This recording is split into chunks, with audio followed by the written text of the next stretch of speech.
सभी को good morning. आशा करता हूँ कि आप सभी अच्छे होंगे और मन लगा के तो पढ़ाई कर ही रहे होंगे। मैं मिस्टर कुमार स्वागत करता हूँ आपका आपके अपने एजुकेशन बायर सिविल सर्विसेज यूट्यूब चैनल में। स्टूडेंट्स, एजुकेशन बायर आपकी परीक्षा यूपीएससी प्रीलिम्स 2025 को ध्यान में रखते हुए हम आपके साथ में दृष्टि आईएएस और विजन आईएएस की टेस्ट सीरीज डिस्कस कर रहे हैं, चर्चा का बिंदु बना रहे हैं।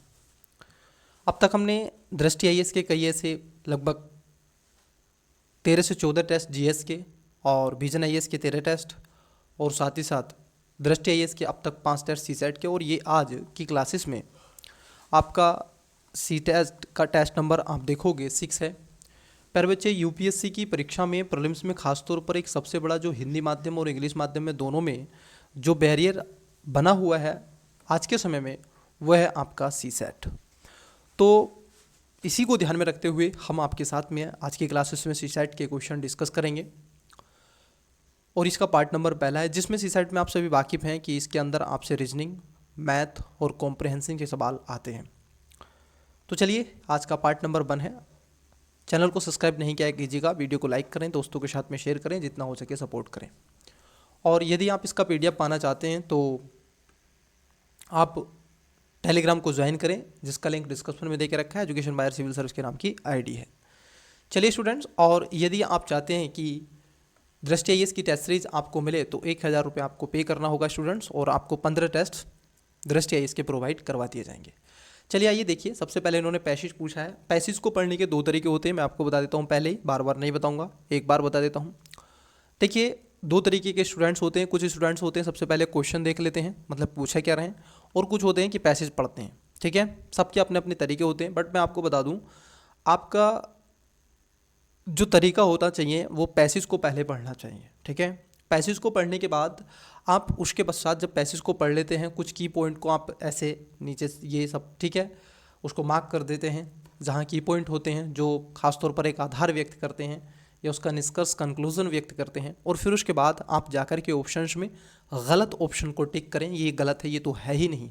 ठीक है, तो उससे आप आंसर आसानी से निकालें। आप सही नहीं ढूंढे, आप उसमें से गलत छांट दें, तो उससे जल्दी आंसर निकल आता है। तो चलिए समय न गवाते हुए आज की क्लास का पहला क्वेश्चन लेते हैं, और इसको हम बार बार नहीं पढ़ेंगे, एक बार मैं आपको समझा देता हूँ, और इसको बार बार आप पेपर में मत पढ़ना। ठीक है, इसका कहने का तात्पर्य होता है कि 2 परिच्छेद दे के रखे हैं, और ख़ास तौर पर इस पर जो प्रश्न है, ठीक है, जो भी आपको परिच्छेद पर आधारित होंगे, ऐसा नहीं है इधर उधर से आप इधर उधर का ज्ञान इसमें लगाएं अपने जीएस का।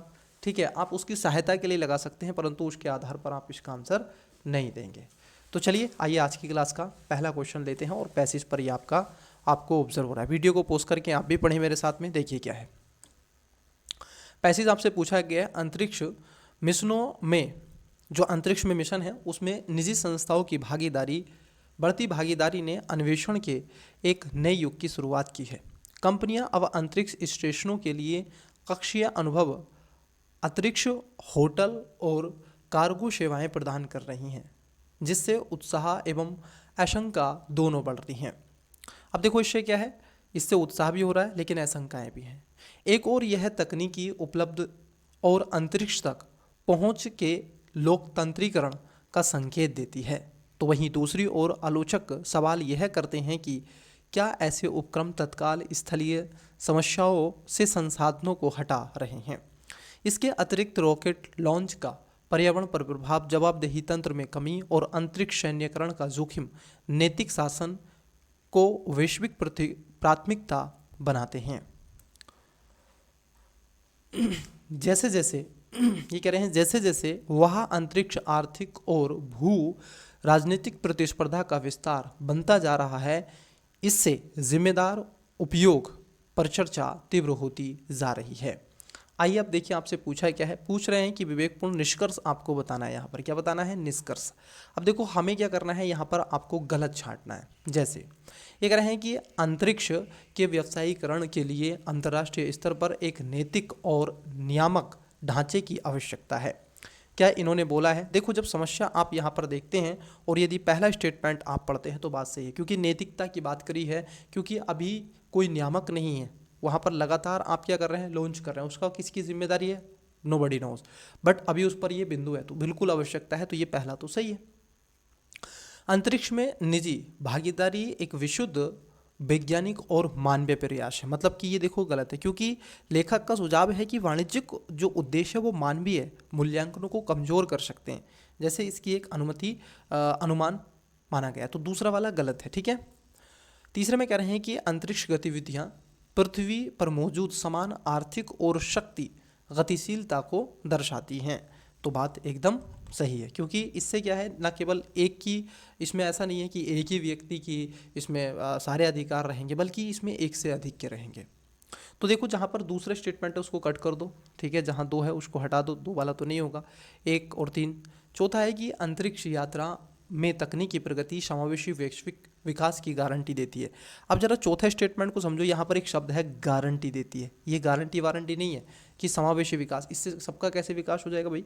अब मान लीजिए किसी को है कि अंतरिक्ष में हमें भी यात्रा करनी है, सब थोड़ा ही नहीं जा सकते हैं भाई। स्पेस एक्स ने एक आपके लिए ऑप्शंस देख रखा है कि हम आपको स्पेस टूर करवाएंगे, तो अब सबके लिए थोड़ा ही है, जिसके पास में मोटी मुद्राएं हैं तो वही जा सकता है बच्चे, आप थोड़ा ही नहीं जा सकते, नॉर्मल पीपल थोड़ा ही नहीं जा सकता है भाई। इतनी करोड़ों की मुद्राएं आपके पास होनी चाहिए, तब आप जाकर के स्पेस का आनंद ले सकते हैं। तो यहाँ पर जो हो जाएगा, चौथा स्टेटमेंट गलत है, और जब चौथा गलत हो गया तो ये भी गलत है, तो राइट आंसर ऑटोमेटिकली में आपको क्या मिला, ए इसका करेक्ट आंसर है। सेकंड, ये पूछ रहा है आपसे पूर्व धारणाएं। अब देखो पूर्व धारणाएं समझते हैं। पहला है तकनीकी प्रगति का मूल्यांकन न केवल उनकी उपयोगिता के लिए किया जाना चाहिए, बल्कि उनके नैतिक निहितार्थों के लिए भी किया जाना चाहिए। और इसमें क्या बोला था, बिल्कुल ये बात सही है, क्योंकि न केवल आप उसको उपयोगिता की तरीके से देखो, बल्कि उसको नैतिकता के दृष्टिकोण से देखो, जो उस पर पड़ने वाला प्रभाव है उसकी भी बात करो। तो पहला एकदम आपका सही हो जाएगा। वहीं अगर हम देखें दूसरा स्टेटमेंट को, तो ये कह रहे हैं कि अंतरिक्ष में वर्चस्व की दौड़ अगर अनियंत्रित हो गई तो वैश्विक असमानताओं और पर्यावरण गिरावट को बढ़ा सकती है। बिल्कुल, इससे क्या होगा, पर्यावरण पर क्या होगा, क्योंकि अगर इसमें वैश्विक असमानताएं होंगी, क्योंकि अगर इसमें होड़ ज़्यादा हो गई तो आज डिब्रीज आप पढ़ते हैं, ठीक है, जो स्पेस में आपका प्रदूषण है उसके बारे में आप पढ़ते हैं बच्चे, तो यही तो है, तो पर्यावरण को गिरावट, तो यहाँ पर दोनों मान्य है। ठीक है, तो सी इसका करेक्ट आंसर हो जाएगा। नेक्स्ट पढ़िएगा परिच्छेद नंबर 2। ये कह रहे हैं आपसे फास्ट फैशन, मतलब कि आज फैशन का जो दौर है, फास्ट फैशन के उदय ने ट्रेडिंग परिधानों को किफ़ायती और सुलभ बनाकर वस्त्र उद्योग में क्रांति ला दी है। हालांकि इस किफ़ायतीपन के पीछे एक जटिल वैश्विक उत्पादन मॉडल है, जो तेज टर्नओवर, बड़े पैमाने पर खपत और कम लागत वाले श्रम बाजारों में आउटसोर्सिंग पर निर्भर करता है। बांग्लादेश, वियतनाम और इथोपिया जैसे देशों में परिधान कारखानों अक्सर समय सीमा को पूरा करने के लिए अत्यधिक दबाव में कार्य करते हैं, जिसके परिणामस्वरूप असुरक्षित कार्य करने की स्थिति, मजबूरी और न्यूनतम श्रम अधिकार परिवर्तन होता है। इसके अलावा फास्ट फैशन का पर्यावरण पर प्रभाव पड़ता है। देखो इसका प्रभाव कहाँ पड़ रहा है, पर्यावरण पर। ठीक है, कपड़ा रंगना अब कैसे पड़ता है ये उसके बारे में बता रहा है कि इसके कुछ तो फैक्टर हैं कि उसने अर्थव्यवस्थाओं को आगे बढ़ाया है, सुलभ सारी चीज़ें कराई हैं, लेकिन उसका इम्पैक्ट भी है कपड़े का, इसका जो आपका है। जैसे ये कह रहे हैं कपड़ा रंगना जल प्रदूषण के सबसे बड़े स्रोतों में से एक है और वार्षिक रूप से लाखों टन कपड़े फेंक दिए जाते हैं। जिसमें से अधिकांश क्या करते हैं, लैंडफिल में चले जाते हैं या जला दिए जाते हैं। जबकि फैशन ब्रांड आर्थिक लाभ एवं रोजगार सृजन पर प्रकाश डालते हैं। कौन, ब्रांड जो हैं। आलोचकों का तर्क है कि संरचनात्मक सुधारों के बिना ये लाभ बहुत अधिक सामाजिक एवं पारिस्थितिकी लागत पर आते हैं। तेजी से नैतिक नैसर्गिक परितंत्र, अर्थव्यवस्था मॉडल और उद्योग को बदलने में उपभोक्ता जागरूकता की शक्ति पर ध्यान केंद्रित किया जा रहा है। आइए अब जरा देख लेते हैं, पूछा इस पे भी निष्कर्ष है आपका तीसरे स्टेटमेंट पे क्वेश्चन में। ठीक है, चलिए देखिए। ये कह रहे हैं वैश्विक फास्ट फैशन मॉडल गंभीर नैतिक और स्थिरता संबंधी चिंताओं को उत्पन्न करता है।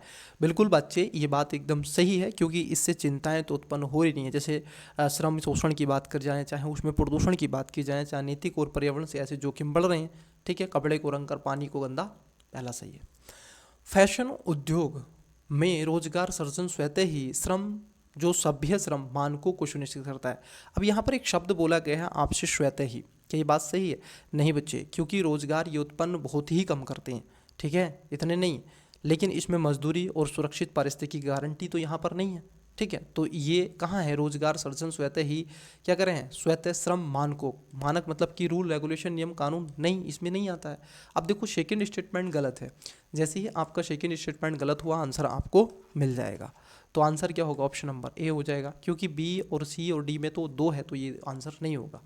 तीसरा भी सही है कि फैशन के पर्यावरण प्रभाव को अक्सर उत्पादकों और उपभोक्ता दोनों द्वारा कम करके आंका जाता है, और उपभोक्ता व्यवहार फैशन ब्रांडों की प्राथमिकताओं को फिर से आकार देने में योगदान दे सकते हैं, ठीक है, क्योंकि उनको तो कंजम्स करना है, उनको इस पर कोई मुद्दा ही नहीं उठाना। तो इसका राइट आंसर क्या होगा बच्चे? ऑप्शन नंबर आप देखोगे, इसका करेक्ट आंसर हो जाएगा ऑप्शन नंबर ए। इंग्लिश वाले बच्चे वीडियो को पॉज करके आप पैसेज को पढ़ेंगे सबसे पहले, ठीक है, वीडियो को पॉज कर लीजिएगा, फिर उसके बाद में ये इसके आपको, ठीक है, क्वेश्चन मिलेगा, उसके बाद में इस पर सेकंड आपका क्वेश्चन मिलेगा, फिर उसके पश्चात ये सेकंड का, ठीक है, सेकंड पैसेज आप पढ़ेंगे वीडियो को पॉज करके। ये मैं उम्मीद कर रहा हूँ कि आपको पैसेज आई होप दिख रहा होगा, ठीक है। अगर कोई हिंदी वाला विद्यार्थी पढ़ना चाहता है तो आराम से आप भी वीडियो को पॉज करके पढ़ें। चलिए देखिए, फिर उसके आप देखोगे पूछा गया आपसे, फिर पूछा गया आपसे चौथा नंबर का क्वेश्चन, क्योंकि उस पर ही पूर्व धारणाएं पूछी थी। अब पूछा गया फैशन उद्योग में प्रणालीगत सुधारों के लिए नियामक कार्रवाई और उपभोक्ता मूल्यों में बदलाव दोनों की आवश्यकता है। देखो, अगर आप पैसेज को देखें और उसके मूलभूत बिंदुओं पर जाएं, क्योंकि जो फैशन इंडस्ट्री है उसमें क्या है, सुधार तो होना चाहिए, क्योंकि सुरक्षा के मापदंड होने चाहिए, निश्चित रूप से वेतन होना चाहिए, और ख़ासतौर पर जो नियामक है उसमें बदलाव होना चाहिए, पर्यावरण पर उसका प्रभाव ज़्यादा पड़ रहा है, बिल्कुल सही बात है, ये आवश्यकता होती है। फास्ट फैशन से आर्थिक लाभ अक्सर सामाजिक और पर्यावरण लागतों को वहा करके प्राप्त किया जाता है। अब दूसरा भी ये बात सही है, इसमें खासतौर पर कहा गया था कि वहा कार करके ही प्राप्त करते हैं, जो कि इससे आर्थिक लाभ है, क्योंकि पर्यावरण की लागत को तो आप नहीं समझते, आपको तो उत्पादन करना है और पर्यावरण पर गैस का प्रभाव पड़ रहा है, ठीक है, उससे कोई लेना देना नहीं है, ठीक है। तो यहाँ पर दोनों कथन भी आपके सही हो जाएंगे, तो correct answer option number C होगा।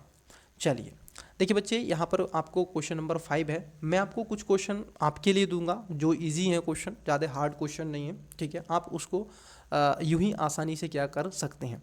जैसे ये क्वेश्चन है, ये ज़्यादा हार्ड क्वेश्चन नहीं है, समझा देता हूँ आपको, आसानी से आप इसका आंसर दे सकते हैं। देखिए क्या है, मैं आपको समझा रहा हूँ, ठीक है, कुछ क्वेश्चन मैं आपसे करवाना चाहता हूँ। देखो अगर आप करोगे बच्चे, ये वो क्वेश्चन है, ये यूपीएससी के पैटर्न पर सारे क्वेश्चन हैं, ध्यान रखना। दृष्टि ने टेस्ट सीसेट का अच्छा टेस्ट बनाया है, ठीक है, मैंने जो ऑब्जर्व किया अब तक दृष्टि के टेस्ट, ठीक है, तो अच्छे टेस्ट बनाए हैं, ठीक है। और यदि आप पाना चाहते हैं इसको, तो आपको बच्चे ये देखो, अब एजुकेशन बायर परिवार ने तो इसको 10,000 में पूरी टेस्ट सीरीज को लिया है, बट आप चाहते हैं तो आपको 1,000 रुपये में 15 टेस्ट, 10 जीएस के और 5 सीसेट के प्रोवाइड करवा दिए जाएंगे, ठीक है, तो आप ले सकते हैं, आपको पीडीएफ फॉर्मेट में प्रोवाइड करवा दिया जाएगा, फिर आप आसानी से अपने टैबलेट पर, अपने डिवाइस पर आप इसको करें। अन्यथा नहीं आप सामर्थ्य रखते हैं आप 1,000 का 1,000 रुपये का पे करने का, तो आसानी से आप यहाँ पर भी सोल्व करें। चलिए देखिए, दोनों ऑप्शन हैं आपके लिए, समझा देता हूँ आपको, देखो क्या करना है। यहाँ पर कह रहे हैं 5वें नंबर का क्वेश्चन, आंसर आपको देना है, समझा मैं रहा हूँ। ये कह रहे हैं m बराबर 800 मतलब कि 8501 into 8,502 into 8,503 into that that that dash into, मतलब कि गुना 8,508 इंटू 8,509 इंटू 8,510, ठीक है। अब ये कह रहे हैं कि जो m है, ये सब m का मान है बराबर, ये कह रहे हैं इस संख्या मतलब कि m को 17 से विभाजित करने पर शेष प्राप्त अंकों का योग ज्ञात करो। मतलब कि जो कुछ आपको शेष मिलेगा, कुछ जो भी आपको रिमाइंडर मिलेगा, अगर मान लीजिए 2 अंक आपको मिले, ये मानो कि आपको 14 मिला, तो आप इस 14 को क्या करोगे, प्लस कर दोगे, ठीक है।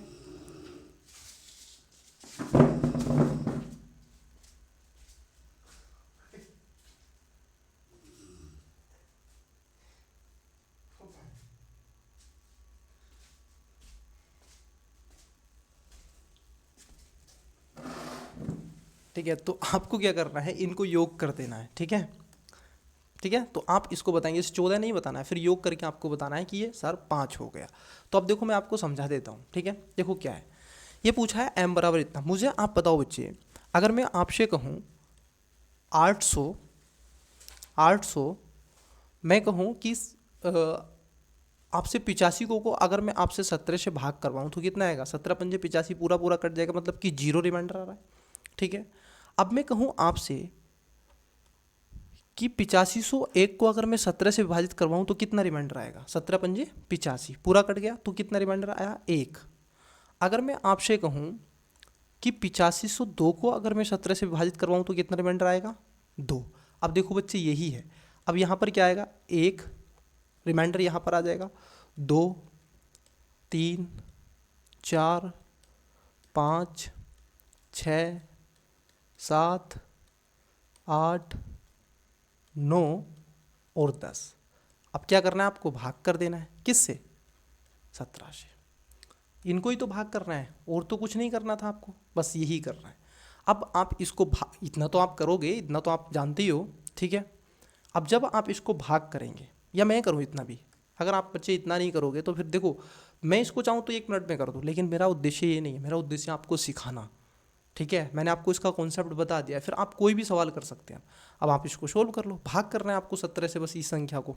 ठीक है, तो आप इसको भाग करेंगे, जो भी इसका ठीक है आएगा, रिमाइंडर जो बचेगा यहाँ पर उसको, जैसे रिमाइंडर मान लो 14 बचा, तो आपको इसको योग कर देना आपस में, तो जैसे फिर आ जाएगा 5, ऐसे आप बता दोगे कि सर इसका 5 आंसर है, बस और कुछ नहीं करना है आपको। अब इसका रिमाइंडर निकालना है, आसान कर दिया मैंने।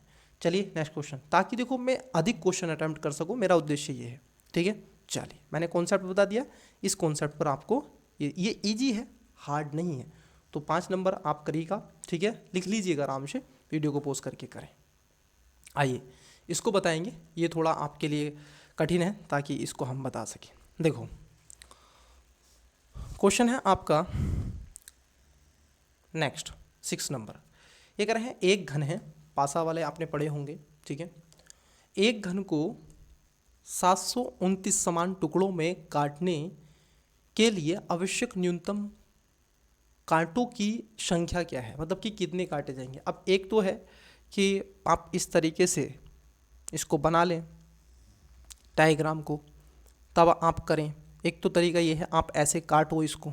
ठीक है, एक तो तरीका ये है कि नहीं, एक तरीका तो ये है। एक तरीका है कि आप जरा सोचो इसको, ये कह रहे हैं कि एक घन है, मतलब कि मैंने कहा मान लो कि एक संख्या n है, मैंने कहा n का क्या है, घन है 729। कितना है, 729। आप मुझे बताओ 729 किसका घन होता है। मैं कहूँ आपसे 9 का होता है कि नहीं भाई। अगर 9 को आप 3 बार मल्टीप्लिकेशन करोगे तो कितना आएगा, 729। तो n बराबर कितना आ गया, 9। गॉट इट, कोई दिक्कत समस्या यहाँ तक, n बराबर 9। अब मुझे आप बताओ n बराबर 9। ठीक है, इसने कहा है कि काटने के लिए आवश्यक है। अब जब आप इसको काटोगे, क्योंकि प्रत्येक घन के किनारों पर अगर आप इसको काटोगे, ठीक है, तो क्या होगा, n-1, तो कितना हो गया, 9 - 1 कितना हो गया बच्चे, 8। कितना हो गया, 8 हो गया। अब मुझे बताओ जब इसको आप काटोगे, जैसे मैंने अभी आपको पाशा बना करके दिखाया था, जब आप इसको काटोगे तो 3 कोने आप इसको देख सकोगे, 3 साइड से आपको ये दिखेगा। ठीक है, 3 साइड से आपको दिख रहा है, एक साइड ये है इसकी, जैसे 1 2 3। तो मुझे बताओ एक साइड से 8 है, +8 +8 कितना हो गया, 8 दूनी 16, 8 या 24। तो कितने आएंगे इसमें, right answer option number D. तो कितने आ जाएंगे आपके, 24 इसके अंतर्गत आएंगे। तो न्यूनतम अगर काटना है तो कितना है, वो 24 आएगा। अगर अधिकतम पूछ लेता तो आप उसको कमेंट्स में बताइएगा। ठीक है, तो इसका करेक्ट आंसर 24 हो जाएगा। चलिए नेक्स्ट क्वेश्चन, जो थोड़े से भी मुझे लगेगा कि डिफ़िकल्ट क्वेश्चन है तो मैं आपको करवाऊंगा, सोल्व करके आपको दिखाऊंगा, और यदि इजी लगेगा तो मैं आपको उसका मेथड बताऊंगा और आप उसको कर सकते हैं। देखो ये उस मेथड पर क्वेश्चन है। मैं तो ये कहूँगा बच्चे कि आपको टेस्ट सीरीज ये ले लेनी चाहिए। जीएस भी अगर नहीं ले रहे हैं, सीसैट के टेस्ट आपको ले लेने चाहिए अगर आप गंभीर स्टूडेंट्स हैं, और नहीं है भाई तो आगे आपकी इच्छा है। और भाई देखो, अगर आप आईएएस बनना चाहते हो तो 1000 रुपये मात्र है। ठीक है, बाकी आपकी इच्छा है, मैं फोर्स नहीं करूँगा। ठीक है, चलिए देखिए 7 नंबर का क्वेश्चन देखिएगा। ये कह रहे हैं कि 320 मीटर लंबी एक रेलगाड़ी है। कितनी है, 320 मीटर लंबी एक रेलगाड़ी है और 158 किलोमीटर प्रति घंटे की चाल से चल रही है। कितने की चाल से चल रही है, 158 किलोमीटर प्रति हावर की स्पीड से वो चल रही है। यह कितने समय में एक आदमी को पार करेगी जो उसी दिशा में जा रहा है। मतलब कि मानो कि ट्रेन इसी दिशा में जा रही है ऐसे, और व्यक्ति भी ऐसे जा रहा है, तो जब समान दिशा में जाता है तो हम उसको क्या कर देते हैं, उसमें से घटा देते हैं। तो 158 में से 14 जब आप घटाओगे तो ये बचेगा 4, ये बचेगा 4, ये बचेगा 1, तो 144। कितना? 144 कितने से? 5/18 से। ठीक है, ये तो आपको पता ही होगा जब हम मिनट को घंटे उसको स्पीड को जब टाइम में बदलते हैं घंटे को। ठीक है, तो रेलगाड़ी की जैसे हम स्पीड की हम बात कर लेंगे, समय की बात कर लेंगे, तो 5/18 है, और यदि उसमें समय दे के देखेगा दूरी तो उसमें निकाल देंगे 18/5। ठीक है, वो तो सब आप जानते हैं। आइए अब सोल्व कर लेते हैं इसको। ठीक है, जब एक ही दिशा में जाता है तो घटा लेते हैं, और जब विपरीत दिशा में जाता है तो जोड़ लेते हैं, है ना।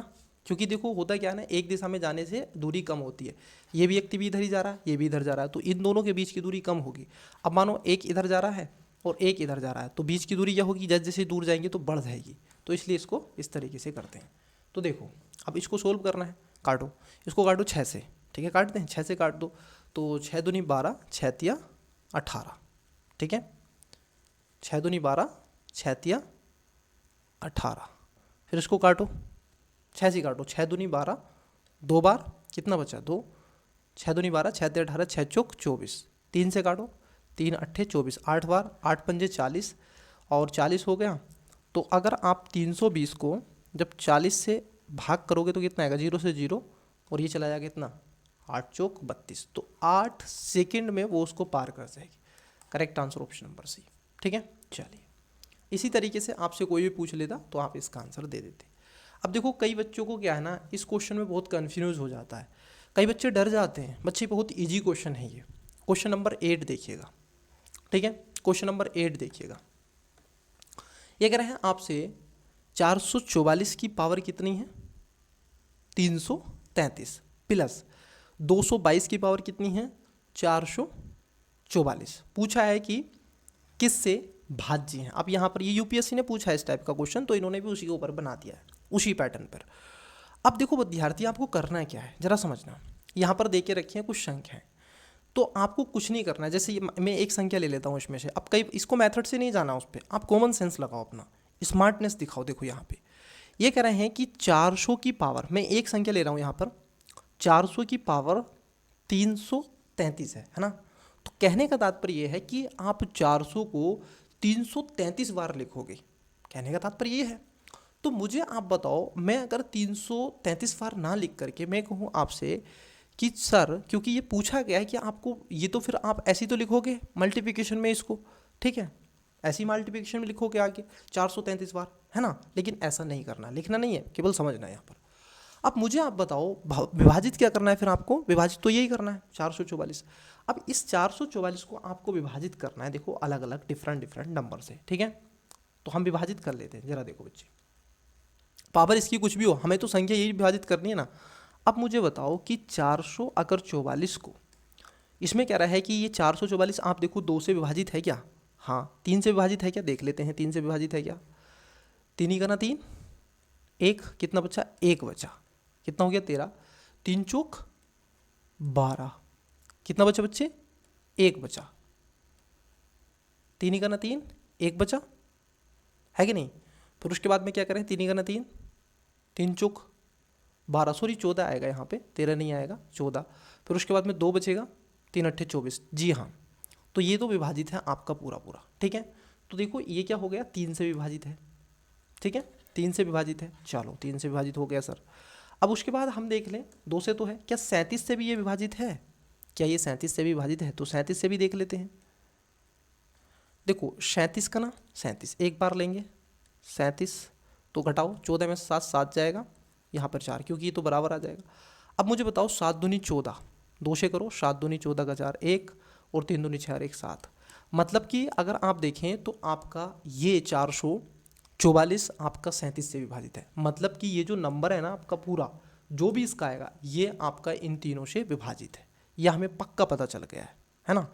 क्योंकि आपको 4 ही तो लिखना है ना, ये 444, तो ये तो विभाजित है। अब हम देख लेते हैं क्या आपका 2 भी विभाजित है कि नहीं। 2 2 से होगा क्या? 3 से है, देख लेते हैं। 3 दूनी 6, 3 सत्ते 21, तो 3 सत्ते 21, एक बचा, 12 हो गया, 3 चौक 12। जी हाँ, ये ठीक है, आपका 3 से है, 2 से भी है। अब देख लीजिए 37 से भी है क्या, तो 37 से भी देख लो। तो ये देखो 7 दूनी 14, 7 ते 21, 7 चौक 28, 7 पंजे 35, 7 छंग 42, 6 बार देखते हैं जा रहा गया। 7 छंग 42 का कितना होता है, 2 4, और 6 दूनी 12, 6 तिया 18, 18 4 कितने होते हैं बच्चे, 22। तो आप कहोगे सर ये आपका 37 से विभाजित है, मतलब कि ये जो संख्या है ये किससे विभाजित होगी, ये आपकी 3, 2 और 37 से विभाजित होगी। अब कई बार देखो ये कह रहे हैं ना 2 और 37 से विभाजित है, लेकिन 3 से नहीं, 3 से भी है। देखो 5 से तो विभाजित होगी नहीं, क्यों, 5 से वह नंबर विभाजित होता है बच्चे जिसके अंतिम में लास्ट में 0 और या फिर 5 होता है। 5 से केवल वही संख्या डिवाइड होगी, ध्यान रखना, जिस संख्या के अंतिम में, ठीक है, या तो 5 होगा या 0 होगा, वही संख्या 5 से डिवाइड होगी। और कोई संख्या इस दुनिया में, इस यूनिवर्स में डिवाइड नहीं कर सकते आप 5 से, 0 हो लास्ट में या फिर 5 हो।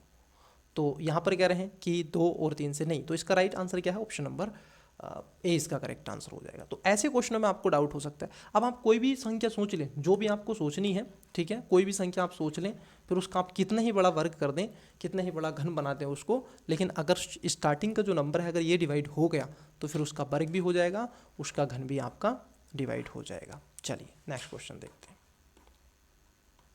देखिए ये बहुत ईजी क्वेश्चन है, नाप धारा वाला, ठीक है। क्या कह रहे हैं, ये कह रहे हैं 90 नंबर का क्वेश्चन है, धारा के प्रतिकूल जाते समय नाप की गति, प्रतिकूल का मतलब होता है विपरीत, ध्यान में रखेंगे, क्या होता है, विपरीत। प्रतिकूल का मतलब होता है विपरीत, अनुकूल का मतलब होता है उसके समान, उसी दिशा में, ठीक है। अब देखो विपरीत जा रहा है, तो विपरीत जाने में क्या होता है बच्चे, जैसे ही विपरीत जाएगा तो घटेगा, है कि नहीं, घटेगा। तो कितना है, 59 किलोमीटर प्रति घंटे की चाल से चलता है। धारा के अनुकूल जाते समय, धारा के अनुकूल जाते समय उसी नाव की गति 101 किलोमीटर, मतलब कि अब क्या है, जिधर धारा चल रही है, जिधर धारा चल रही है उधर ही नाव चल रही है, तो गति क्या होगी उसकी, अपेक्षाकृत बढ़ जाएगी। तो क्या कितनी है उसकी, 101 किलोमीटर प्रति घंटा है। अब इसको सबको जोड़ लो, पूछा है कि स्थिर जल में, जोड़ो सबको, इसको कितना आएगा, 0 9 10, ये हो जाएगा कितना 6, और ये हो जाएगा 160, कितने से करना है, 2 से, कितना आ जाएगा 8, मतलब कि 80 किलोमीटर प्रति घंटा है अगर स्थिर जल में देखोगे तो। ठहरे हुए पानी में, ठीक है, ठहरे हुए पानी में कंकड़ न मार साबरी, तो वो गाना, ठीक है, आपने सुना होगा। तो इसका 80 आ जाएगा बच्चे, correct answer option number B है, इसमें कुछ था ही नहीं, ठीक है। चलिए नेक्स्ट क्वेश्चन देखिएगा। अब देखो कई ऐसे इस यहाँ पर एक चीज़ आपको समझनी है इस टेस्ट सीरीज से, इस क्वेश्चन से, कभी भी ऐसे क्वेश्चन को ऑब्जर्व करना है। जैसे क्वेश्चन नंबर 10 है, एक निश्चित राशि एक बैंक में जमा की जाती है जो चक्रवृद्धि ब्याज प्रदान करती है, ठीक है भाई, आपने भी कर दी, हमने भी कर दी। अब यहाँ पर 2 स्टेटमेंट आपसे पूछे गए हैं, क्वेश्चन क्या कह रहे हैं, देखो प्रश्न ये है कि 3 वर्ष बाद राशि पर अर्जित चक्रवृद्धि ब्याज क्या है, 3 वर्ष बाद क्या होगा। देखो हमारे यहाँ पर क्या कर रहे हैं बच्चे, ये हमें टाइम दे दिया इन्होंने 3 वर्ष बाद। पहला स्टेटमेंट से देखो, अभी दूसरा मत पढ़ो, ये कह रहे हैं कि समान ब्याज दर पर जो भी रेट है, 3 वर्ष के लिए समान राशि पर साधारण ब्याज कितना है, 7200 है, तथा साधारण और चक्रवृद्धि ब्याज दोनों के लिए ब्याज दर समान है। मतलब कि कहने का तात्पर्य यह है, यहाँ से आपको क्या निकालना है, यहाँ से जो पहला स्टेटमेंट है यहाँ से आपको रेशियो निकल आएगा, इसका कितने % दर पर है, पहले से निकल आएगा। क्यों, क्योंकि आपको यहाँ पर टाइम दे के रखा है और आपको यहाँ पर ब्याज दे के रखा है। मूलधन नहीं है तो आप यहाँ से मूलधन भी निकाल लेंगे और भी निकाल लेंगे, आता है कि नहीं, PRT/100 साधारण ब्याज का, चक्रवृद्धि ब्याज का आप सब समझते होंगे, P1 + R/100 और इसका स्क्वायर, या फिर मैं कहूँगा n मान लेते हैं, जो भी संख्या हो n। तो ये दोनों को नोट डाउन कर ले, ये CI का है और ये SI का, ठीक है, ये फार्मूले। अब जरा समझना, तो पहले से क्या हो जाएगा, हमारे लिए आ जाएगा फ्रैक्शन। देखो जब फ्रैक्शन आ जाएगी तो हम ये नहीं निकाल सकते अभी, ठीक है, तो इसको ध्यान में रखना। तो पहला सही तो है, पहले से नहीं निकाल सकते, केवल एक से तो नहीं निकलेगा। दूसरे में देखो, दूसरे में कह रहे हैं कि समान दर पर समान राशि पर 2 वर्ष के लिए चक्रवृद्धि ब्याज। देखो बच्चे, अब आपको चक्रवृद्धि ब्याज भी दे दिया, साधारण ब्याज भी दे दिया, तो आप यहाँ से दूसरे स्टेटमेंट से पहले स्टेटमेंट का सहारा लेकर के आवश्यक रूप से निकाल लेंगे, लेकिन आप इनसे अलग अलग नहीं निकाल सकते हैं। ये कह रहे हैं कि केवल एक सही है, नहीं, एक से नहीं निकाल सकते, दो से नहीं निकाल सकते। हाँ, अगर आप दोनों का एक साथ प्रयोग कर दें तो उत्तर आप निकाल सकते हैं। ठीक है, पहले से अगर आप करोगे तो उसका लगभग आप देखोगे आई थिंक 2,40,000 के आसपास आएगा जो आपका आएगा, और फिर उसका रेट निकाल लेंगे, लगभग 10% के आसपास आएगा, फिर आप निकाल देंगे। तो इसका correct answer option number C हो जाएगा। चलिए, तो ऐसे क्वेश्चन को सोल्व कब करना होता है, बल्कि थिंक करना, सोचना बहुत जरूरी होता है। आइए देखिए क्वेश्चन नेक्स्ट। परिच्छेद है कृत्रिम बुद्धिमत्ता और रोबोटिक्स में प्रगति ने स्वायत्त हथियार प्राणियों मतलब कि AWS के विकास को जन्म दिया है। ऐसी मशीनों जो प्रत्यक्ष मानव भागीदारी के बिना लक्ष्यों की पहचान करने और उन पर हमला करने में सक्षम हैं। AWS के समर्थकों का तर्क है कि ऐसी प्राणियां मानव सैनिकों की तुलना में तेजी से और अधिक सटीकता के साथ निर्णय लेकर युद्ध के मैदान में हताहतों की संख्या में काम करती मतलब कि कम कर सकती हैं। ठीक है, अभी बच्चे इंग्लिश वाले बच्चे पहले हम हिंदी का पैसेज पढ़ लेते हैं, इसके आंसर लगा लेते हैं, फिर आपको दिखाएंगे, है ना, फिर आपको दिखाएंगे सारे क्वेश्चन, लोड नहीं लेना है, क्योंकि पैसेज पढ़ लें तो इसको पहले कंप्लीट कर लें। हालांकि नैतिकतावादियों और वैज्ञानिकों और मानवाधिकार अधिवक्ताओं की बढ़ती संख्या घातक निर्णयों को मशीनों को सौंपने के बारे में चिंता जताती है। उनका तर्क है कि बल के उपयोग से मानवीय निर्णय को हटाने से अंतर्राष्ट्रीय मानवीय कानून के सिद्धांतों का उल्लंघन हो सकता है, जवाबदेही कम हो सकती है और संघर्षों में अनपेक्षित वृद्धि का जोखिम बढ़ सकता है। वैश्विक नियामक ढांचे की अनुपस्थिति इस मुद्दे को और जटिल बना सकती है, क्योंकि सैन्य शक्तियां तेजी से स्वायत्त प्रौद्योगिकियों को विकसित करने एवं तैनात करने की होड़ में लगी हुई हैं। आज आपने ये देखा भी होगा, अलग अलग तरीके के हथियार बनाए जा रहे हैं। पूछा क्या है, निष्कर्ष। ठीक है, देखिए क्या है, ये कह रहे हैं आपसे कि स्वायत्त हथियार कानून और नैतिक चुनौतियों को पेश करते हैं जिनका अभी तक पूरी तरह से समाधान नहीं किया गया है। अगर आपने इसको ऑब्जर्व किया होगा तो इसमें खास तौर पर यही तो कह रहा है कि अभी तक इसका महत्वपूर्ण तरीके से समाधान नहीं हुआ है। तो बात सही है, क्योंकि चिंता का विषय तभी बन रहा है। जीवन और मृत्यु के निर्णयों को मशीनों को सौंप न मानवीय जवाबदेहिता के बारे में चिंताएं बढ़ाता है। यदि आप मशीनों को ही सारे काम सौंप देंगे तो ये बात सही है, क्योंकि जीवन और मृत्यु क्या, बॉर्डर पर सामने भी एक व्यक्ति खड़ा हुआ है, इधर भी एक व्यक्ति है, तो अब उसके समय में एक चिंता का तो विषय बनता ही है। AWS का विकास अधिक नैतिक और सटीक युद्ध की गारंटी देता है। देखो बच्चे, ये नेगेटिव है, अधिक ये नैतिकता कहाँ से आ गई इसमें, बल्कि ये तो एक नैतिक दायित्व और ये तो एक क्वेश्चन मार्क इसमें उठ रहा है नैतिकता का। ये तो चिंता व्यक्त की है खुद ही जो आपके मानववादियों ने। तो तीसरा स्टेटमेंट गलत है, सरासर तीसरा स्टेटमेंट गलत है। जब तीसरा गलत है तो बी और सी नहीं होगा, पहला दूसरा सही है, तो आंसर तो ए आ गया। स्वायत्त हथियार प्राणियों के उपयोग पर प्रतिबंध लगाने पर वैश्विक सहमति है, नहीं, प्रतिबंध नहीं लगाना चाहते, वो रिसर्च और करना चाहते हैं, तो चौथा भी गलत है। Correct answer option number A हो जाएगा। नेक्स्ट, पूर्व धारणाएं बनाई गई हैं, बताइए कौन कौन सी पूर्व धारणाएं। पहला है कि सैन्य अभियानों में मानवीय निगरानी नैतिक जिम्मेदारी के लिए आवश्यक है। देखो, सैन्य अभियानों में मानवीय जो निगरानी है नैतिक दायित्व के लिए आवश्यक हो जाती है, ये बात इन्होंने कही है, क्योंकि नैतिक दायित्व इसका बनता है। तो पहला तो आपका सही है। सैन्य AI प्राणियों का तेजी से विकास वर्तमान में मजबूत अंतर्राष्ट्रीय समुद्रों द्वारा निर्देशित है। देखो बच्चे, यहाँ पर जो सेकेंड स्टेटमेंट अगर आप इसको देखें, क्योंकि परिच्छेद इस बात पर जोर देता है कि अभी तक कोई बाध्यकारी अंतर्राष्ट्रीय ढांचा नहीं है, तो कहाँ से इस पर क्या कर रहा है कि जोर देता है, समझौता नहीं, अभी तेजी से, एक शब्द देखो, तेजी से। ठीक है, तो सेकेंड स्टेटमेंट गलत है, पहला स्टेटमेंट ये पूर्व धारणाएं पूछी थी। आइए इंग्लिश वाले बच्चे, कितने हो आप अच्छे, वीडियो को पोस्ट करके लगा दो इसका आंसर। ये लीजिए बच्चे 4 नंबर, क्वेश्चन नंबर 5 पढ़िएगा आराम से। ठीक है, इंग्लिश वाले पढ़ लेंगे 6 और 7 भी आराम से, 8 पढ़ें, फिर उसके बाद 9 नंबर का क्वेश्चन, 10 नंबर का क्वेश्चन, ये इसके ऑप्शन है, और ये पैसेज है बच्चे आपका। ठीक है, चलिए नेक्स्ट देखते हैं, इधर आइएगा, पैसेज नंबर 2 पढ़िएगा। पैसेज नंबर 2 ये कह रहे हैं आपसे, शहरी विस्तार पूरे विश्व में तीव्र गति से बढ़ रहा है, विशेष रूप से विकासशील राष्ट्रों में। अब देखो शहरी, ठीक है, शहरीकरण क्या है, बहुत तेज बढ़ रहा है विश्व भर में, ठीक है, खासकर कहाँ, विकासशील राष्ट्रों में, जहां अधोसंरचना परियोजनाएं, आवासीय आवश्यकता एवं आर्थिक प्रोत्साहन बड़े पैमाने पर पुनर्निवास को प्रेरित कर रहे हैं।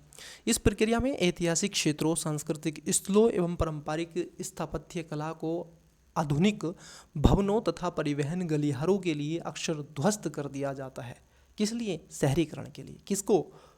क्षेत्रों को, ऐतिहासिक जो स्थल हैं, संस्कृति स्थल हैं, पारंपरिक जो स्थापत्य कला है, आधुनिक भवनों और परिवहन गलियारों को अक्सर क्या है, ध्वस्त कर दिया जाता है। हालांकि इस प्रकार के विकास से बेहतर सेवाएं एवं आर्थिक गतिविधियां प्राप्त हो सकती हैं, ऐसी संभावना भी होती है शहरीकरण होता है तो, लेकिन यह प्राय पुराने शहरी ढांचे में समाहित सांस्कृतिक अभिव्यक्तियों के विलुप्त होने का कारण बनता है।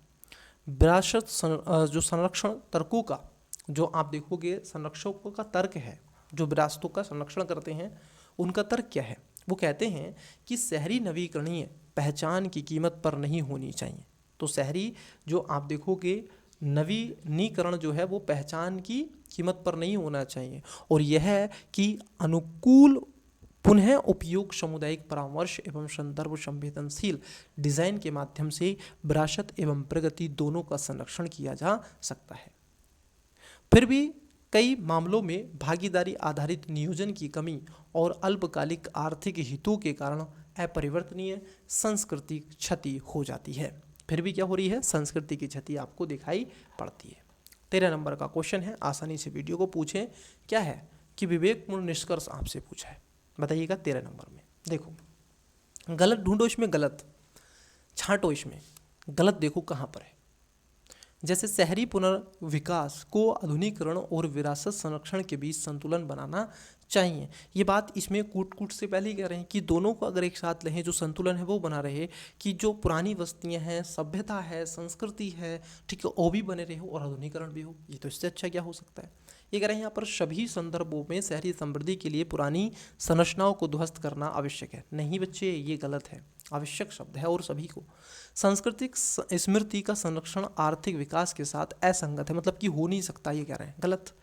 सार्वजनिक भागीदारी अक्सर बुनियादी ढांचे का विकास गति में बाधा डालती है, सब नेगेटिव बात है।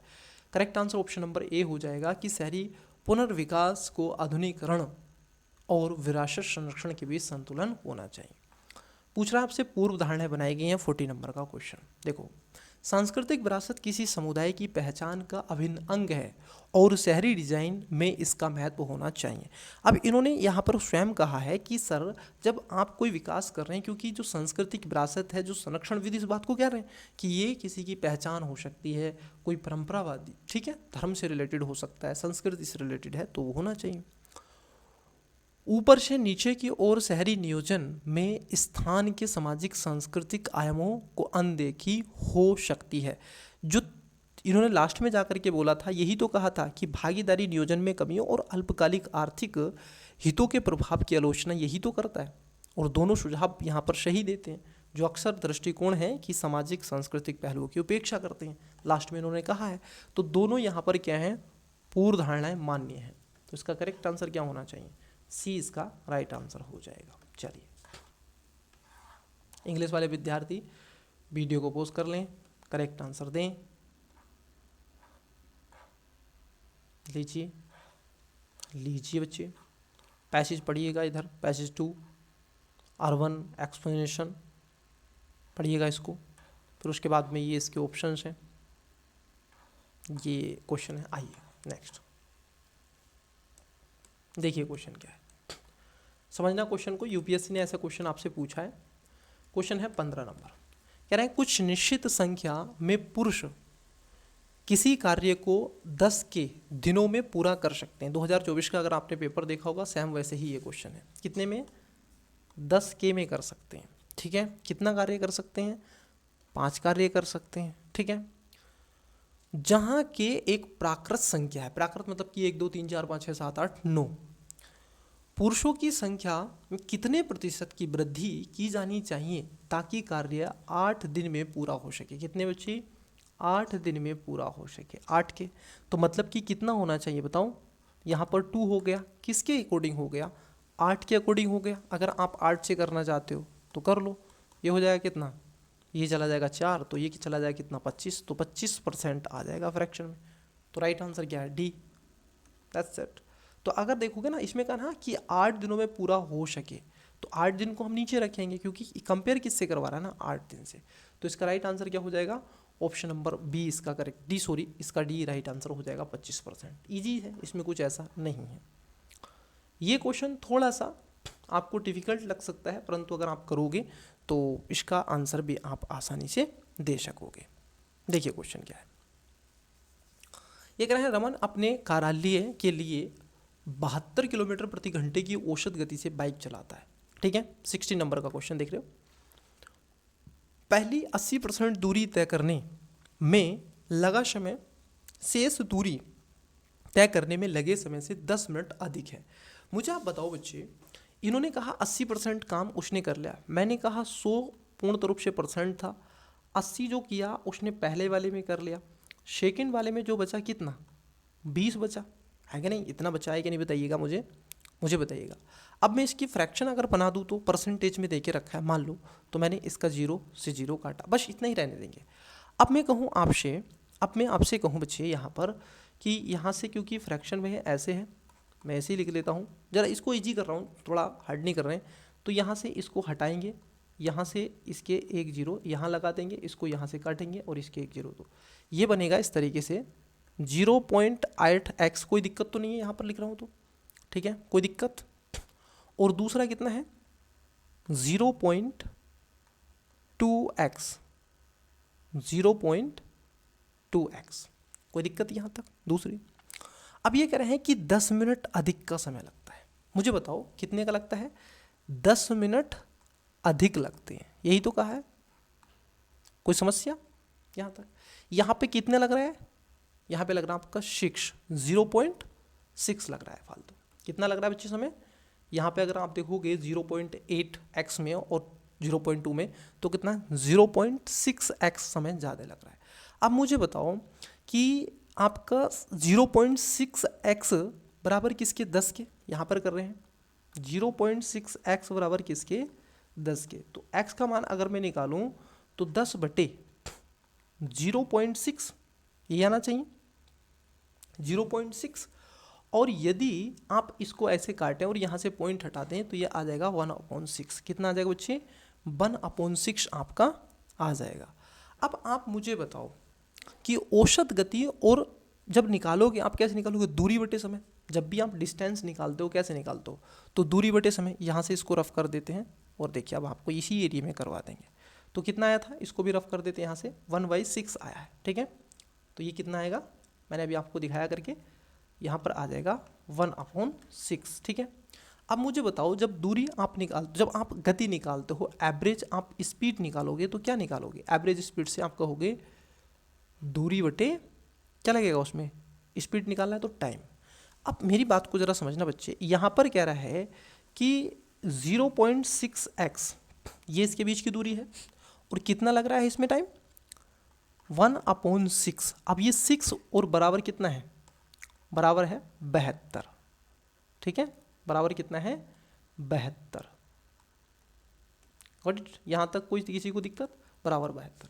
मुझे बताओ ये ऊपर चला जाएगा और ये इसको उड़ाएंगे तो ये ऐसे आ जाएगा, फिर इसको अगर हम करेंगे तो इजी हो जाएगा, ये हो जाएगा आपका, क्योंकि ये ऊपर चला जाएगा तो यहाँ से इसको रफ कर रहे हैं। ठीक है, यहाँ से इसको रफ कर रहे हैं, आपने लिख तो रहे होंगे हाथों हाथ मेरे साथ साथ। तो ये ऊपर चला जाएगा, ये हो जाएगा आपका ये हो जाएगा आपका 72, इधर आ जाएगा 72 बटे इसके नीचे, तो ये आ जाएगा क्योंकि ये ऊपर चला जाएगा, तो ये आ जाएगा 6 × 0.6। अगर आप इसको काटेंगे तो यहाँ से इसको हटा देंगे। ठीक है, क्योंकि अगर आपसे पूछा है किलोमीटर में तो पूर्ण रूप से जब इसको आप काटोगे तो ये आ जाएगा कितना 6 6 36, 36 दूनी 72, तो ये 0 ऊपर चला जाएगा, यहाँ से हटाएंगे तो 36 दूनी 6 6 36, 36 दूनी 72, तो कितना आ गया 20 आ गया आपका।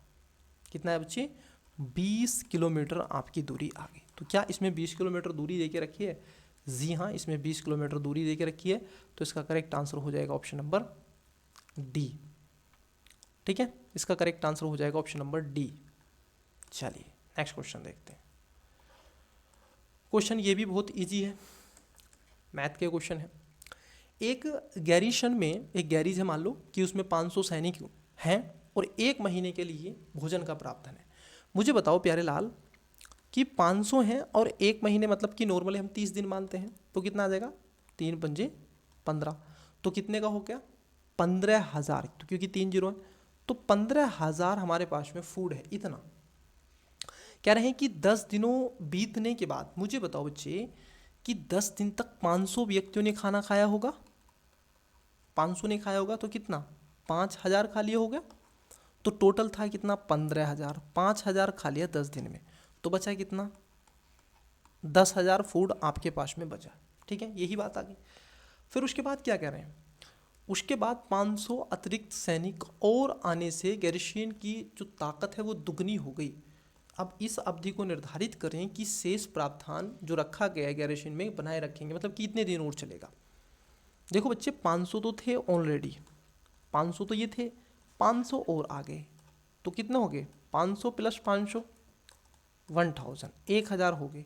टोटल फूड कितना है 10,000, यहाँ पे लिख देते हैं 10,000 बटे 1000, 3 जीरो से 3 जीरो हटा दो तो कितने दिन चलेगा 10 दिन ये फूड आपका चलेगा। ठीक है, यहाँ पर देखो ऑप्शन होगा तो 10 दिन आपका ये फूड चलेगा। ऑप्शन नंबर ए इसका करेक्ट आंसर आ जाएगा। ठीक है, किसी भी स्टूडेंट्स को कोई समस्या है ठीक है तो पुनः दोबारा इसको ठीक है आसानी से देखें। चलिए, तो इसका right answer option number A हो जाएगा। नेक्स्ट, यूपीएससी ने भी ऐसा क्वेश्चन पूछा था ठीक है लास्ट ईयर 2024 में, तो ये इसलिए बहुत ज़रूरी है आपके लिए, मैं तो इसलिए आपको बोल रहा हूँ, इसलिए प्रेफर आपको कर रहा हूँ। ये कह रहे हैं 60% लोग हॉकी खेलते हैं, 30% लोग क्रिकेट खेलते हैं और 10% लोग हॉकी और क्रिकेट दोनों खेलते हैं। कितने प्रतिशत लोग न तो हॉकी और न ही ठीक है खेलते हैं क्या क्रिकेट। अब देखो आपको कैसे करना है, इसका आंसर आपको देना है कमेंट्स में। मैं आपको पहले बता देता हूँ इसका आंसर, क्योंकि रीजनिंग का है, इजी क्वेश्चन है, मैं समझा देता हूँ। ये आपको इस तरीके से ये 2 ट्रायंगल बनाने हैं, बीच में कितना है बच्चे 10% दोनों खेलते हैं। यहाँ पर कह रहे हैं कि 60% हो गया, यहाँ पे 30% हो गया, तो ये बचा कितना यहाँ पर 50% हो गए ये हॉकी खेलने वाले, ये क्रिकेट वाले हो गए, तो 20% क्रिकेट वाले। पूछा क्या है कि कितने प्रतिशत ना हॉकी ना क्रिकेट खेलते हैं, 50 और 30 ये होगा 50 10 60 और 20 कितना हो गया 80। 80% ऐसे हैं जो खेलते हैं, लेकिन हमने माना क्या है 100, और 100 में से 80 हटाओगे तो 20 आ जाएगा। तो राइट आंसर क्या है ऑप्शन नंबर सी। चलिए, कोई समस्या दुख दर्द हो तो आप आसानी से पूछ सकते हैं, इजी है।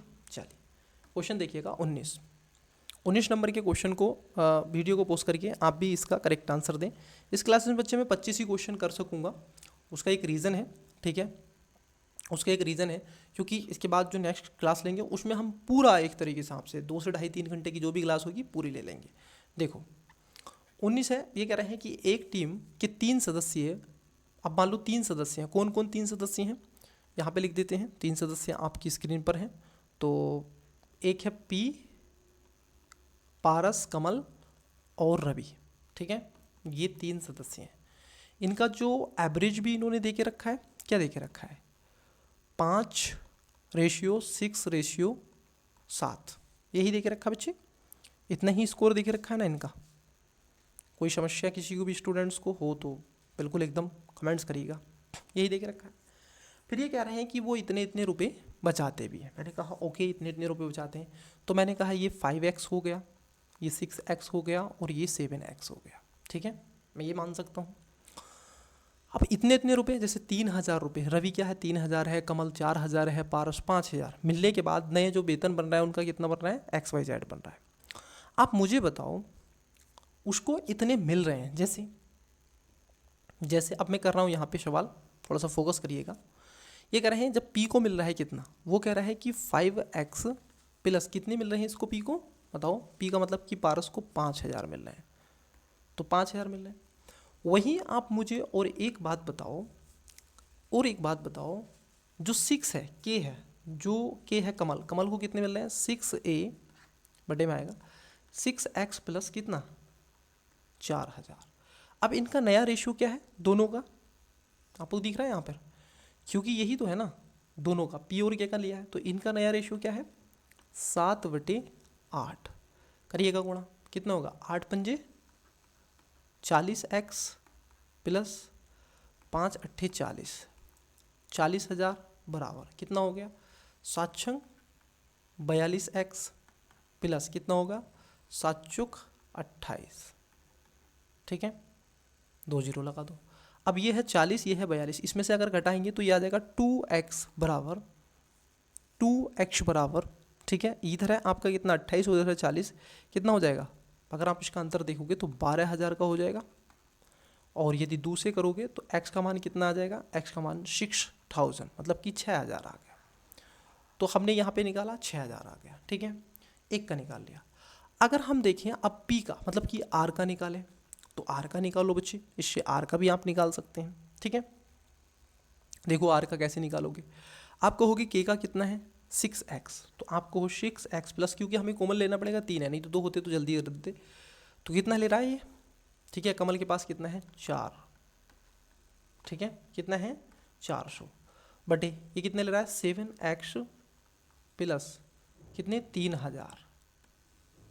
और इनका नया रेशियो क्या बन रहा है, नया रेशियो बन रहा है 8/9, मल्टीप्लिकेशन कर लो, ठीक है, ये हो जाएगा 9 छक्का 54, 9 छक्का 54x और 9 चौक 36, 9 चौक 36, ठीक है, बराबर। अब दूसरे का देखो 8 सत्ते 56, x प्लस 8 दिया 24,000, इसमें से घटाएंगे, ठीक है, 56 में से अगर आप 54 निकालोगे कितना आएगा 2x बराबर, 2x बराबर कितना है, ये है आपका 24, ये है आपका 36, 12 दूनी 24, 12 36, तो 12,000 ही आ जाएगा।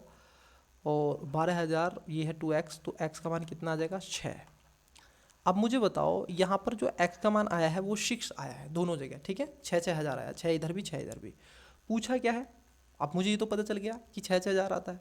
अब देखो पूछा क्या है, यहाँ से मैं इसको रफ कर रहा हूँ ताकि आपको और विजिबिलिटी हो, तो 6 ही इसका आया है, 6 ही इसका आया है ना, तो x का मान कितना है 6,000 आया दोनों का। अब जरा बच्ची यहाँ पर समझो, ये कह रहा रवि और पारस के पास शुरुआती वेतन में क्या अंतर था। अब शुरुआती वेतन में देखो x का मान कितना आया था 6।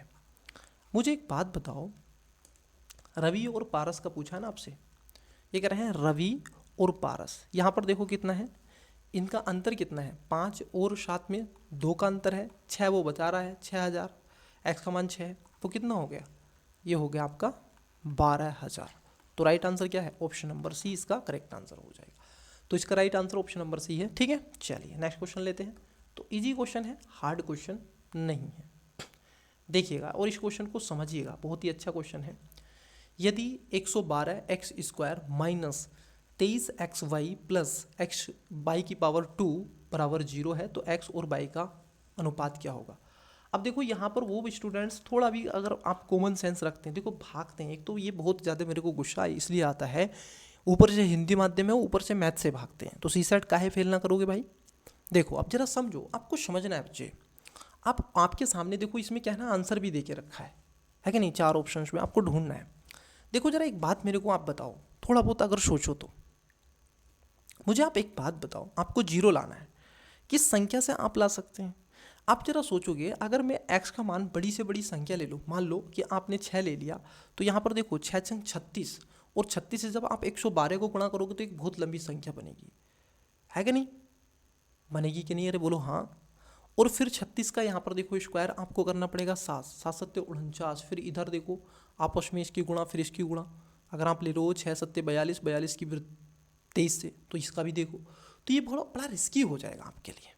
अब देखो मैं आपको बहुत इजी बता रहा हूँ, ठीक है, ऑप्शंस आप पहला देखो जरा, हमें ऐसी संख्या लेनी चाहिए जो x का मान जो कम से कम हो और y का मान अधिक, क्योंकि x का मान ऑलरेडी दे के रखा है 112, और y का मान हमें थोड़ा बड़ा करना है ताकि उसमें से घटाएं और 0 आ जाए। तो कैसे, देखो हम इसको ले लेते हैं a, ठीक है, ले रहे हैं हम a, ऑब्जर्व करें a लेते हैं, ऑप्शन से देखो, मैं कहूँ 112, x का मान क्या है 1, ठीक है, मैंने कहा कि गुना 1, ठीक है। मैं 1 लिखूंगा आपके सामने ताकि आपको दिखे।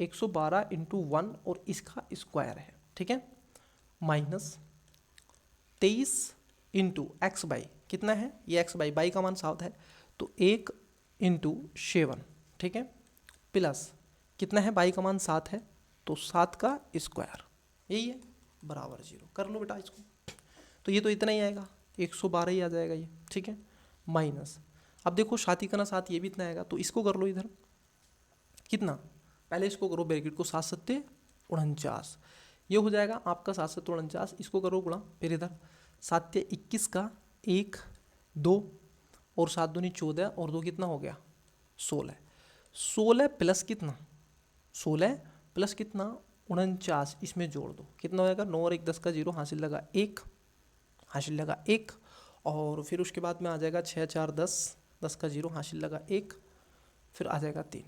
तो जरा आप इसको जब आप करोगे बच्चे, कहीं मिस्टेक हुई है क्या, कहीं मिस्टेक हुई है क्या, बाई का मान लिया ना, 7 सत्ते 49, ये इधर चला जाएगा, हाँ तो इधर चला जाएगा ये, सॉरी मिस्टेक हुई है, मिस्टेक यहाँ पे हो गई, मिस्टेक यहाँ पे हो गई, तो ये आ जाएगा 112 161, 112 माइनस 161 प्लस 49, अब ये इधर जुड़ जाएगा, इसको आप जोड़ोगे, ठीक है, तो ये भी 161 ही आएगा, देखो जोड़ लो, 112 और 49 को कितना होता है, 9 और 2 11 का 1, हासिल लगा 1 4 और 1 5 और 1 6, और ये भी 161 और ये भी 161, तो कितना आएगा 0, और यहाँ पर क्या रहा है 0, तो देखो राइट आंसर मिल गया आपको, ठीक है, क्योंकि ये जो है ना 49 इधर चला जाएगा, ये प्लस का है और ये भी प्लस का है, तो प्लस प्लस के हो जाएंगे, और ये माइनस का फिर इसमें आ जाएगा, तो यहाँ पर जो करेक्ट आंसर है ऑप्शन नंबर ए हो जाएगा, ठीक है। तो इसका आंसर इस तरीके से आपको निकालना था, आपके समक्ष बच्चे, बहुत ही ईजी है, बस आपको सोचना है थोड़ा सा, ठीक है, तो आप इसका आंसर निकाल लेंगे। आप चाहें तो एक और 16 भी रख देंगे, जब भी आ जाएगा, लेकिन जब आप बड़ी संख्या रखोगे, कहोगे सर इधर भी देखो, इधर भी है एक संख्या छोटी, बच्चे यहाँ पर देखो फिर 4 भी है, ठीक है, तो दोनों से आप निकालना चाहिए, यहाँ पे दोनों से निकालोगे आप, 16 से निकालोगे, क्योंकि एक तो मान है, यहाँ पर तो बाई का बढ़ रहा है, तो ये इधर ही चला जाएगा, तो करेक्ट आंसर क्या, ऑप्शन नंबर ए हो जाएगा। चलिए नेक्स्ट क्वेश्चन लेते हैं, पैसेज है, चलिए पैसेज पढ़ते हैं फास्ट, एकदम फटाफट, टाइम लगता है थोड़ा सा, ठीक है, सी सेट के टेस्ट में जीएस की अपेक्षा, पढ़िएगा मेरे साथ। प्राचीन ग्रीस में उत्पन्न स्टोइक दर्शन यह सिखाता है कि एक सार्थक जीवन व्यक्तिगत गुण, विचारों की सटीकता, स्पष्टता और भावनात्मक लचीलेपन पर आधारित है। इसका सिद्धांत किसी की प्रतिक्रियाओं और विकल्पों पर ध्यान केंद्रित करते हुए जो उसके नियंत्रण से बाहर है उसे स्वीकार करने पर जोर देते हैं।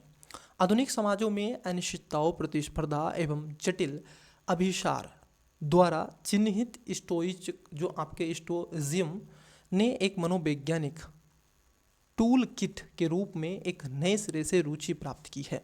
समकालीन अनुयायियों का मानना है कि इसके अभ्यास जैसे कि चिंतनशील, आपके उसके साथ साथ जन लिंग, ध्यानपूर्ण अलगाव और अनुशासित कार्रवाई व्यक्तियों को अराजक वातावरण पर ध्यान एवं संयम बनाए रखने पर मदद कर सकते हैं। हालांकि कुछ आलोचकों का तर्क भी है कि आंतरिक अनुशासन पर अत्यधिक निर्भरता सामाजिक जिम्मेदारियों या सामूहिक संघर्षों से अलगाव का जोखिम उठा सकती है। आंतरिक अनुशासन तो असली चुनौती दुनिया से अलग हुए बिना स्टोइक सिद्धांत को लागू करना है। आइए देखते हैं, चुनौती भी इन्होंने बता दी, सब बता दिया। क्वेश्चन नंबर क्या है 21, क्या कह रहे हैं आपसे, पहला स्टेटमेंट को पढ़ो और आंसर दो। आधुनिक ये कह रहे हैं आपसे कि आधुनिक मनोवैज्ञानिक तनाव से निपटने के लिए लोगों की मदद करने के लिए स्टोइक प्रथाओं को अपनाया जाना चाहिए। बात सही कह रहे हैं, क्योंकि अपनाया जाना चाहिए। पूर्ण भावनात्मक अलगाव समाज में सक्रिय भागीदारी को कमज़ोर कर सकता है। इसमें इस बात को कहा गया है कि यदि आप आत्म संयम की बात करोगे तो अलगाव होगा, और उससे क्या है, ये समाज की भागीदारी को, सक्रिय को कमज़ोर कर सकता है। बात सही है। स्टोइकवाद तर्कसंगत नियंत्रण के माध्यम से नकारात्मक भावनाओं को पूरी तरह समाप्त करता है। यहाँ पर शब्द है पूरी तरह, ये शब्दों का खेल होता है, समाप्त करता है। नहीं बच्चे, पूरी तरह तो नहीं करेगा, पूरी तरह तो दवाई भी ठीक नहीं करती है, ये तो दर्शन है। अब देखो जहाँ 3 स्टेटमेंट है उसको कट करो, आंसर बी और डी निकल गया। प्राचीन दर्शन समकालीन चुनौतियों का कोई समाधान नहीं दे सकते, ये भी गलत है, तो राइट आंसर सी हो गया, चौथा भी गलत है। ठीक है, चलिए नेक्स्ट क्वेश्चन देखते हैं। लेकिन नेक्स्ट क्वेश्चन पर चलने से पहले इंग्लिश वाले बच्चे वीडियो को पॉज करके राइट आंसर दें। अगर आप भी इस टेस्ट को लेना चाहते हैं तो टेलीग्राम पर विजिट करें और यहाँ से पैसेज पढ़ लेंगे। आप आराम से वीडियो को पॉज करो, पहले पैसेज पढ़ो, ठीक है। फिर इधर भी आराम से वीडियो को पॉज करके इधर मैथ के क्वेश्चन कर लो, फिर पैसेज पढ़ लो, फिर उसके बाद में इधर आंसर भी दे लो पैसेज का आसानी से। उसके बाद 18 नंबर 19 नंबर का क्वेश्चन भी कर लो, फिर इधर आप देखो 20 का कर लो। ठीक है, चलिए पूर्व धारणा इस पर क्या है, पूर्व धारणा को देखते हैं।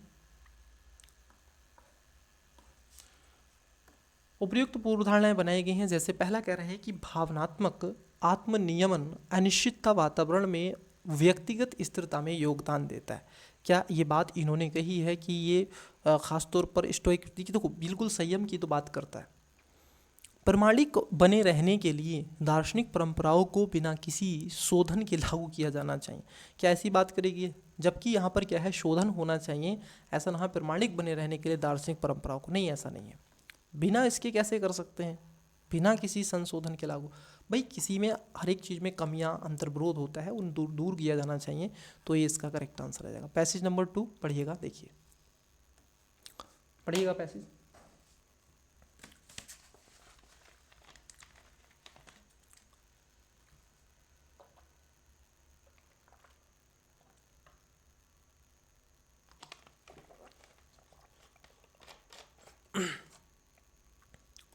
ये कह रहे हैं न्याय की अवधारणा सदियों से दार्शनिक जांच का केंद्र रही है, सांस्कृतिक राजनीति और आर्थिक परिवर्तनों के उत्तर में विकसित हो रहा है। आत्मा के भीतर सामंजस्य के रूप में न्याय के प्लेटो के विचार से लेकर के जॉन लॉल के निष्पक्षता और समान स्वतंत्रता के सिद्धांत तक विचारकों ने लंबे समय से इस बात पर चर्चा की है कि क्या न्याय सार्वभौमिक सत्य पर आधारित है या संदर्भ द्वारा आकार लेता है। अगर असमानता, प्रवास और सांस्कृतिक बहुलवाद द्वारा चिन्हित समकालीन समाजों में न्याय की कठोर कानूनी परिभाषाएं अक्सर कम पड़ जाती हैं, जबकि कानूनी संरचना प्रदान करते हैं। आलोचकों का तर्क है कि सच्चे न्याय के लिए गहन नैतिक जुड़ाव की आवश्यकता होती है। ठीक, सहानुभूति, सामाजिक समानता और ऐतिहासिक जागरूकता के साथ कानूनी स्थिरता को संतुलित करना। इस प्रकार आज न्याय की खोज न केवल कानूनी परिवर्तन की मांग करती है, बल्कि निरंतर नैतिक चिंतन की भी मांग करती है। किसकी मांग कर रहा है बच्ची, ये कह रहे हैं ना, ऐतिहासिक जागरूकता के साथ कानूनी स्थिरता को संतुलित करना है। आज न्याय की खोज न केवल कानूनी परिवर्तन की मांग कर रही है, बल्कि निरंतर नैतिक चिंताओं पर भी मांग कर रही है। आप कानून तो बनाओ, उसके साथ साथ नैतिक चिंताएं भी हैं, उसको भी देखो। अब यहाँ पर क्या है, निष्कर्ष आपसे पूछा है, ठीक है, ये देखो निष्कर्ष पूछा आपसे, क्या कह रहे हैं, क्वेश्चन पढ़ो। न्याय का गतिशील अवधारणा है कि बदलती सामाजिक वास्तविकताओं के साथ विकसित होना चाहिए। बिल्कुल सही बात है, क्योंकि वो उसके समय के अनुसार अपने आप को बदलता रहे। जैसे भारतीय संविधान, बहुलवादी समाजों में न्याय प्रदान करने के लिए केवल कानूनी या पर्याप्त है नहीं। उसने कहा पहली बात तो केवल ये गलत है, कानूनी नहीं, इसके साथ साथ आपको क्या है, नैतिकता पर भी विचार करना चाहिए। ठीक है, नैतिक भी होना चाहिए। तो सेकंड स्टेटमेंट गलत है। अब देखो जहाँ सेकंड स्टेटमेंट है उसको कट करते हैं, तो आंसर सी नहीं है, आंसर बी नहीं है।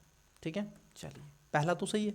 अब देखो इसमें पहला सही है तो आंसर डी भी नहीं है। ये कह रहे हैं आपसे कि लिखित कानून से परे न्याय की व्याख्या करने के लिए नैतिक तर्क आवश्यक है। बिल्कुल, दार्शनिक आमतौर पर न्याय की एक सार्वभौमिक परिभाषा पर सहमत हुए नहीं, सार्वभौमिक परिभाषा पर ये सहमति नहीं हुए, बल्कि इन्होंने अलग अलग अपनी परिभाषाओं को व्याख्यात किया है। तो इसका राइट आंसर क्या होगा, पहला और तीसरा इसमें सही है, तो करेक्ट आंसर ए है। चलिए नेक्स्ट क्वेश्चन देखते हैं। पूछा गया है पूर्व धारणाएं बनाई गई हैं। ठीक है, देखिए न्याय को नैतिक मूल्यों से सूचित किया जाना चाहिए, न कि केवल प्रक्रियात्मक नियमों से। ठीक है, तो देखो यहाँ पर एक वर्ड है ओनली शब्द को यूज कर लिया है, किसको, केवल शब्द को। तो पहला सही है कि नैतिक मूल्यों से सूचित किया जाना चाहिए, न कि केवल प्रायिक जो आपके प्रक्रियात्मक से, ठीक है, न्याय को दोनों से तो होना चाहिए, तो सही बात है, ठीक है। इन्होंने इसको पॉजिटिव सेंस में लिया है, केवल इसको नहीं इसको भी लो। न्याय का अर्थ सभी ऐतिहासिक और सांस्कृतिक संबंधों को अपरिवर्तित रहता है। क्या इससे ये अपरिवर्तित नहीं बच्चे, अपरिवर्तित तो नहीं रहता है सभी से, ठीक है, गलत है। तो यहाँ पर पूर्ण धारणा माननी है तो केवल एक सही है, दूसरा इसमें गलत है। चलिए नेक्स्ट क्वेश्चन नंबर है 25। ये इजी है, ब्रह्मास्त्र लगा लो, ठीक है, जो लगाना है आप आसानी से कर सकते हैं। मैं तो एक ही मेथड कहूँगा, 1000 मेथड से एक मेथड लगाओ, इनका गैप देखो फटाफट ऐसे, ठीक है। देखो गैप कितना आ रहा है, निकालो बेटा। ये आ जाएगा आपका कितना है, 4 कम है, उधर 9 आ जाएगा, इधर हो जाएगा 25, तो 25 आ जाएगा इधर, ठीक है। इधर कितना है 99, मतलब कि एक कम है, तो कितना आ जाएगा 49 आना चाहिए। और ये कितना है आपका 10 में से 9 जाएगा, एक बचेगा, यहाँ रह गया 7, 17 में से 9 जाएगा तो कितना बचेगा 8, 81। यही आना चाहिए कि नहीं, अरे बोलो हाँ, यही आएगा कि नहीं, बोलो यही आएगा कि नहीं। मैं दोबारा लिख देता हूँ इसको ताकि आपको पुनः दोबारा समझ में आ जाए साफ करके। 25 और 16 का डिफरेंस कितना है, 9 का डिफरेंस है। 25 और 50 का अंतर कितना है, 25 का है।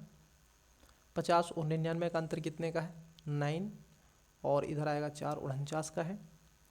और 99 180 का अंतर कितने का है, ये आ जाएगा यहाँ पे 1, और यहाँ पर आ गया 17, यहाँ पर आ जाएगा 8, क्योंकि 9 हो जाएगा तो 81।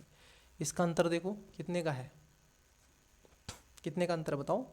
25 में से अगर 9 जाएगा, 25 में से 9 जाएगा तो कितना बचेगा, एक तो ऑलरेडी कम है। अरे भाई ऐसे कर लो, 15 में से अगर 9 जाएगा कितना बचेगा बताओ, 6, तो 16 बचेगा। इधर देखो 49 में से 25 जाएगा कितना बचेगा, 25 दूनी 50, तो कितना बचेगा 24 बचेगा, क्योंकि एक ही तो कम है।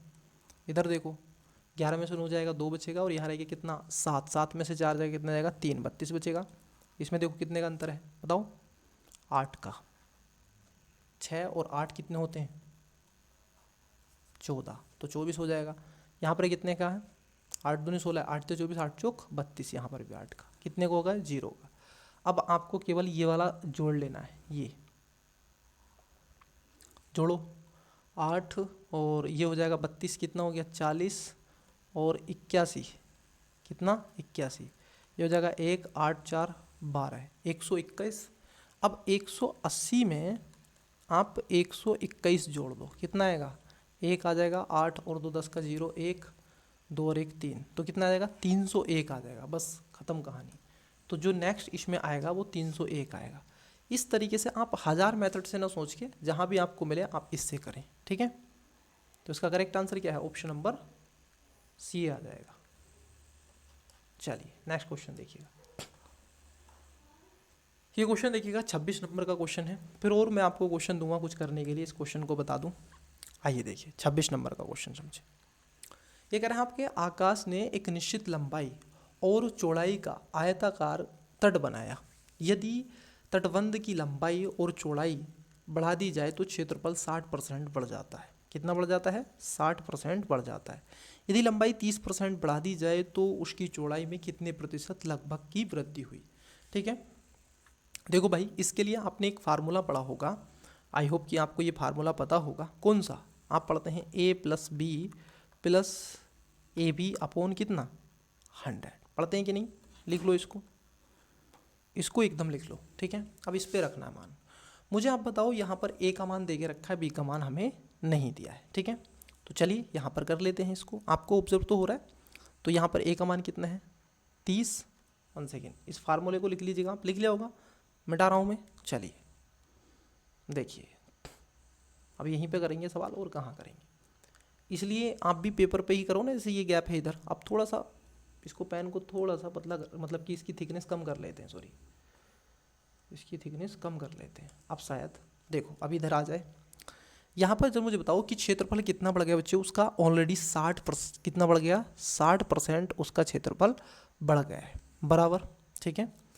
60% बढ़ गया, बराबर कितना है, a का मान 30 दे के रखा है, प्लस b का मान नहीं दे के रखा है, प्लस a का मान हमारे पास में है कितना, a का मान कितना है 30 इंटू बी अपॉन 100, यही है। तो देखो ये कितना हो जाएगा, ये आ जाएगा 60 बराबर 30 प्लस बी प्लस कितना हो जाएगा, ये हो जाएगा 30 बी अपॉन 100। कोई दिक्कत किसी भी स्टूडेंट्स को यहाँ तक, कोई समस्या? भाग कर दे यहाँ से, इससे ये चला जाएगा। तो ये आ जाएगा 60 बराबर 30 प्लस बी प्लस कितना हो गया 3v अपॉन 10, मतलब कि 10, ऊपर से वो 0 से 0 चला गया। अब मुझे आप बताओ, जरा मुझे आप बताओ अब बेटा, अगर आप देखोगे ये 10 है तो ये 10 भी इधर चला जाएगा, तो इसको अगर हम देखें तो ये कितना हो जाएगा, ये हो जाएगा आपका कितना, क्योंकि 31 ये है 31 तो इसमें से चला जाएगा तो कितना आएगा, ये आपका 30 हो जाएगा, माइनस हो जाएगा ना ये 30, 60 में से 30, तो कितना आएगा 30 बराबर b प्लस 3v अपॉन 100। अब अगर हम इसमें जोड़ेंगे तो कितना हो जाएगा, ये हो जाएगा आपका 3v, ये हो जाएगा 10b प्लस 3v कितना हो जाएगा 13b, ठीक है, कितना हो जाएगा 30 बराबर ये हो जाएगा 10b प्लस 3v अपॉन 10, यही आएगा कि नहीं। तो ये इधर लिख देते हैं, यहाँ पे थोड़ा यहाँ लिख लेंगे, तो ये हो जाएगा आपका 30 बराबर कितना 13v अपॉन 10। किसी को कोई दिक्कत, कोई समस्या, कोई दुख दर्द नहीं है?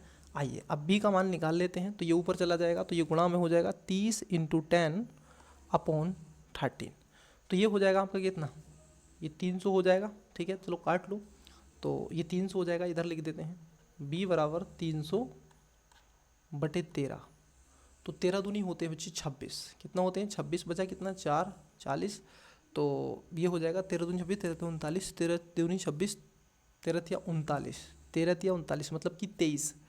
अब देखो 23 एक बचा, अब आप कहोगे 0.7 आना चाहिए, ठीक है, तो 23 सही, देखो जो भी इसका आंसर होगा तो 23 सही 23 सही 23 पॉइंट कितना आएगा 23 पॉइंट, इसको लिख लीजिएगा, ठीक है, 23.7 आएगा, तो इसका ए राइट आंसर आएगा, ठीक है। ये आपको इस तरीके से करना है। आइए ज़रा देखिएगा, कुछ क्वेश्चन मैं आपको दे रहा हूँ, इजी हैं, बहुत इजी हैं। एक क्वेश्चन कर देता हूँ मैं इसमें, बताइएगा इसका आंसर, फिर एक क्वेश्चन आपसे करवाएंगे।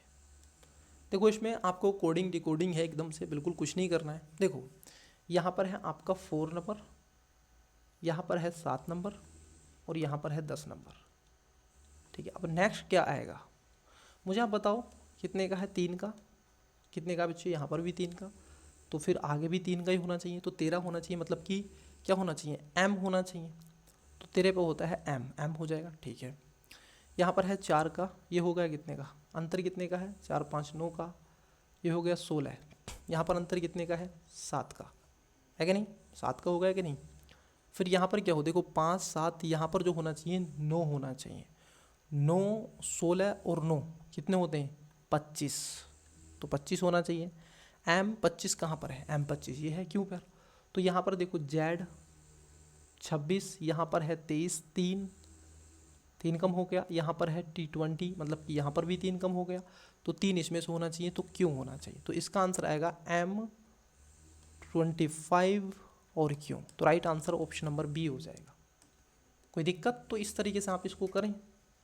देखो जब भी आप, देखो मैं आपको बता दूं CSAT के पेपर में कभी भी आप बैठें, अगर इस वीडियो को देख भी रहे हैं तो आप पेन पेंसिल लेकर के बैठें, क्योंकि यहाँ पर सीखने के लिए आते हो बच्चे आप। GS के में चलो एक बार को चलता भी, लेकिन उसमें भी बैठे तो बेटर, क्योंकि कई ऐसे क्वेश्चन होते हैं हम वहाँ से सीख लेते हैं और उसको नोट डाउन भी कर लेते हैं, है कि नहीं।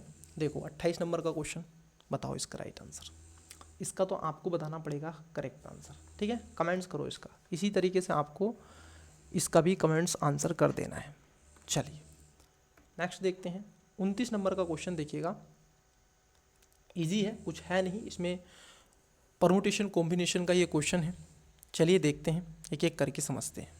देखो क्या करें, ये कह रहे हैं परमुटेशन कॉम्बिनेशन में जो 29 नंबर का क्वेश्चन है, इन्होंने कहा है कि एक कक्षा में 25 लड़कियां हैं, कितनी लड़कियां हैं 25 लड़कियां हैं, 25 गर्ल्स हैं, ठीक है, और 13 लड़के हैं, 13 लड़के हैं, ये आपको दिख रहा है।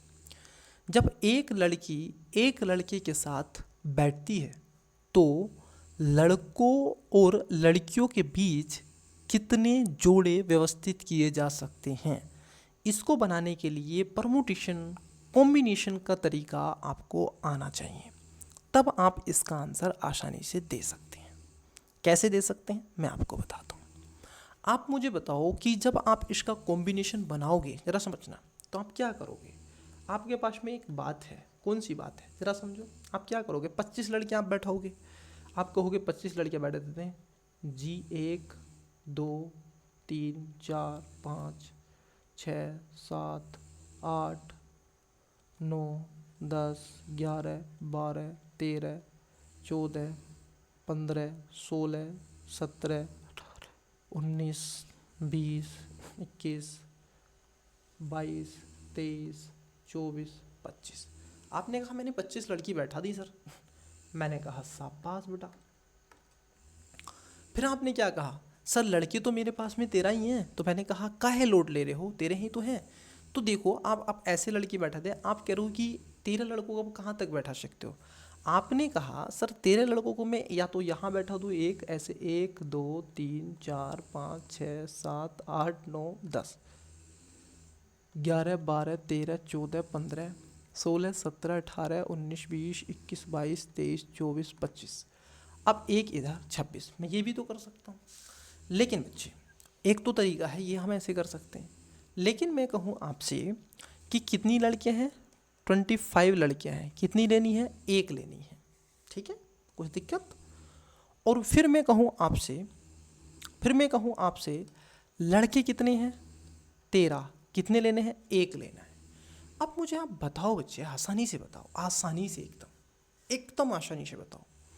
आप मुझे बताइएगा, अब इसको सोल्व जब आप करोगे तो क्या आंसर आएगा। क्योंकि आपने कहा एक लड़की एक लड़का है ना, एक लड़का एक लड़की एक लड़के के साथ बैठते तो यहाँ से एक ले रहे हैं। तो इसको जब आप सोल्व करोगे परमुटेशन कॉम्बिनेशन में, तो ये इसका क्या आ जाएगा, इसमें आ जाएगा आपका 25 × 30। That's it. आप 13 चौका 52, 13 पंजे 65 का 5 6 आंसर, सॉरी 6 कैरी का आ जाएगा।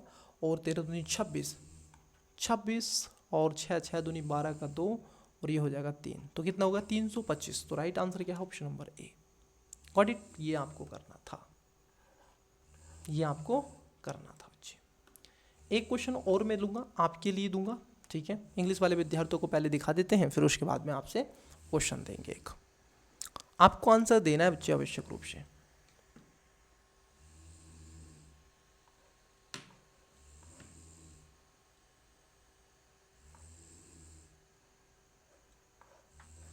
चलिए ये क्वेश्चन आप मुझे बताएंगे कमेंट्स में। सोल्व करें इस क्वेश्चन को, देखते हैं कितने बच्चे क्वेश्चन नंबर 30 का करेक्ट आंसर देंगे। इस क्वेश्चन को आप सोल्व करें। आज की क्लासेस में 30 ही क्वेश्चन लूंगा बच्चे,